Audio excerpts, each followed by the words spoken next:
I'm working on some corrugated ribbing, so I thought I'd shoot a short video showing you how I do corrugated ribbing in a Purl sweater. Now, ribbing is usually done at the edge of a garment, at the cuffs and at the waistband, and you do it in one color as a combination of knits and purls. It might be 2 by 2, that's 2 knits, 2 purls, or 1 by 1, 1 knit, 1 purl. And the idea of normal ribbing is that it's elastic, it's stretchy, and it makes the edges of your garments sit flat and not curl up. Now, corrugated ribbing is actually done in more than one color, usually 2 colors, with the knits in one color and the purls in another. Now, there are a few caveats with corrugated ribbing. First of all, it doesn't actually pull in as much as normal ribbing. So normally when you're knitting a sweater, you do the waistband ribbing on like 90% of the stitches of the body, but in corrugated ribbing, if you do that, it's going to be too tight. So you normally do it on the same number of stitches as the body of the garment. Now, there are some tricks when actually doing 2-color corrugated ribbing, and I thought I'd show you some of the different methods that I use. Now, the easiest way to do it is to just drop the yarn in between each one. It's the slowest, but you can do it that way. So here I'm demonstrating it. And one thing that's important to note is that I'm always making sure I'm carrying the 2 yarns in the same orientation. The beige yarn, the camel yarn, is always being carried across the back on top of the gray. The gray is the one I'm keeping on the bottom. I'm not twisting them around each other as I grab them to do each set of stitches. Now, the next way you can do it with one hand is actually by holding both yarns in the one hand. This is a little bit faster. It's a little bit tricky because you need to use your finger to sort of move the yarn in between the needles when you need to do the purls. But you can do it this way, and it's a little bit faster.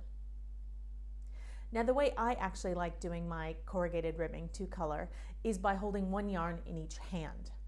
And because of yarn dominance, that is the theory, and you can Google it, but basically it matters which color you put in which hand when you're doing this technique. I always carry the background color in my right hand, which in this case is the knits, and that's the camel color. And so I'm going to be doing the purls with my left hand. But as you notice, I am a thrower. I am an English style knitter. And so it's actually really unnatural for me to try and do a purl holding the yarn in my left hand. So what I do is I do a South American technique where I'm actually going to loop the yarn around my neck, just like this, and use that to put a little tension on the wool. And so that way I can just sort of twang it when I come to those knit stitches. I can just twang it over there and make a knit stitch. And it's much faster to do it this way than for me. It's just too awkward to hold the yarn in my left hand otherwise. There is one other technique that you can do, which is called multiple pass. And that's where instead, on a given row, I'm going to knit just the camel stitches, the knits, and I'm just going to carry the grays, slipping them from the left needle to the right and keeping that wool in the back. And then once I get to the end of the row, I'm actually going to come back again and then do all the gray stitches, and again skip all of the camel ones. Now, in this technique, you're only ever working with one color at a time, which is great, but you do actually have to go around each row twice, so it might end up taking you a little bit longer. There's one last thing I want to mention about corrugated ribbing, and you may be wondering, if you're doing some corrugated ribbing, why yours doesn't look quite like mine. Maybe you have something that a few people online call blips.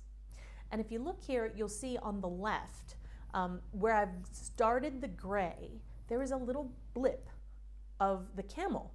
And that's because in a purl, when you change color in a purl, you get a little bit of the previous color sticking through on the front side. Some people don't mind. I think it looks not quite as nice. And as you can see, I actually started this garment. It had been a while since I'd done corrugated ribbing, and I actually forgot, and I ended up with the blips. But there is a technique to avoid this or to fix it. So the easy trick is to just knit the first row with knits instead of purls. So when you introduce the color for the purl ribs, actually knit the first row. That will hide the blip. And then when you get to the second row, you can start purling with it as normal. So here I'm going to show you, because I already did the first row, I'm actually going to fix it. So here I'm coming to a group of stitches, and I'm just going to undo those. Look, if I'd only done a few, I could have just unknit them and redid them, but instead I did the whole round. So I'm just going to fix each one as I come to it. So I undo it, and then I just use the tip of my needle to reorient those stitches into knits instead of purls. And then when I do the purls, voila, no more blip. Hope that gives you a little bit of insight into corrugated ribbing. I got to get back to work.